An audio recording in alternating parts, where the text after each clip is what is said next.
अरे वाह, वो चाबी से ठीक से खुल गया था ना घर जो मैंने तुझे दी थी। अरे सब खुल गया, और मैंने ना वो जो घर का नौकर है ना उसको भी पैसे दे दिए थे, तो उसने अच्छे से काम कर दिया ना। हाँ कर दिया, प्रॉपर डमी में ना लहंगा लगा के लेके आया था और उसने लटवा भी दी उस बुड्ढे के बगल में। अब हम एक काम करते हैं, जल्दी से ना इससे पहले उसकी आंख खुले उसे पता चलेगा उसके बगल में मैंने डमी लेटी हुई है, हम जल्दी से ना हम यहाँ से सब कुछ लूट लाट के ना भाग लेते हैं। पर मुझे बता तो सही कौन सी चीज कहाँ पर रखी है, मुझे तो ये नहीं पता कि सामान कहाँ पर रखा है, इसकी तिजोरी किधर है। अरे मुझे पता है ना, जो ये वाला कमरा है ना इसके अंदर कैश रखा है और जितना भी गहना रखा है वो बगल वाले कमरे में रखा है। तो हम एक काम करेंगे, पहले मैं बता देती हूँ, तो कैश निकाल, मैं जाके ना ज्वेलरी निकाल के लेके आती हूँ। थोड़ा संभाल के निकालना, अगर कुछ भी खटपट हुई ना और वो जग गया तो पूरा भांडा फूट जाएगा, और वहाँ पर जो डमी रखा है ना उससे उसे सब कुछ पता चल जाएगा, कुछ ना कुछ प्लानिंग चल रही है इधर। हाँ वैसे मैंने ना उस नौकर को ना वहाँ पे खड़ा कर दिया है उसके कमरे के बाहर, अगर कुछ भी गड़बड़ होगी ना तो वो हमें तुरंत कॉल करेगा और हम यहाँ से भाग जाएंगे, जो भी हाथ लगेगा वो लेकर। ठीक है, तू जल्दी से उस रूम में से गहने निकाल, मैं इधर से कैश निकालता।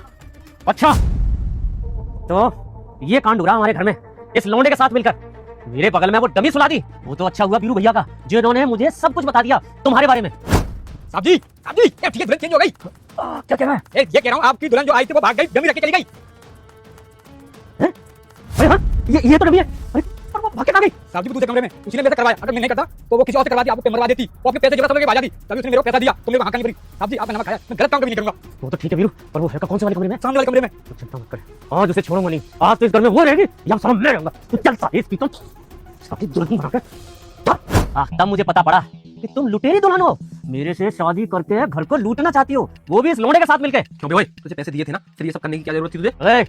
ज्यादा आवाज मत निकाले, बताओ। अरे पैसे दिए थे, लेकिन ये मेरे प्रति इतना ऑनेस्टली है, इतना ईमानदार है, उसके बाद भी उसने मुझे सारी चीजें बता दी और बताया कि साहब मुझे वो पैसे का लालच दे रहे थे और इतने पैसे भी दिए, फिर भी क्योंकि इसने घर का नमक खाया है इसलिए अब तुझे छोड़ूंगा नहीं। तूने मेरे साथ विश्वासघात किया है, पुलिस को तो मैंने फोन कर दिया है, वो बस आती ही होगी, तो मैं छोड़ूंगा नहीं दोनों को। अरे हमने कुछ भी नहीं लिया अभी तक, यहाँ से हम चले जाएंगे, पुलिस को बुलाने की क्या जरूरत है? अरे अभी लिया तो नहीं है, लेकिन लेने की कोशिश तो करी थी, वो डमी तो रखी थी। अरे मेरे घर में सीसीटीवी कैमरे भी लगे हुए हैं, तुम भूल गए जैसी वो निकली और इसको तुमने घर में घुसेड़ा। सभी चीजें टीवी में आराम से एचडी पर दिखाई दे रही है सीसीटीवी की मदद से। छोड़ूंगा नहीं तुम्हें, तुमने बहुत बड़ा विश्वासघात किया है, और जिन्होंने तुम्हारी शादी वादी मेरे से करवाई ना उनको भी नहीं छोड़ूंगा, सबको जेल में, और इसके तो पिछवाड़े छुड़वा दूंगा। भैया माफ कर दो, गलती हो गई सच में, आज के बाद हम कभी ऐसा नहीं करेंगे। ये हमारा चौथा काम था, ये मतलब इसी तरीके से मैं पहले इसकी शादी करवाता हूँ, फिर हम ना उस घर को लूट के भाग जाते हैं, और आज के बाद सच में कभी ऐसा नहीं होगा, एक मौका दे दो बस। अरे मौका तो तुझे पुलिस देगी, अब तीन लोगों की तो जिंदगी खराब कर चुके हो, और मेरा भी चौथा हो ही जाता, वो तो भला हो वीरू भैया का, जिन्होंने मेरी जान बचा दी। अब नहीं छोड़ूंगा तुम्हें। वीडियो आगे देखने से पहले तुम्हारी माँ की कसम है, जो इस वीडियो को एक लाइक और सब्सक्राइब करेगा उसकी ही माँ बचेगी। फिर उस लड़के को बाहर निकाल देते हैं गेट खोल के। वीडियो अच्छी लगी तो लाइक एंड सब्सक्राइब।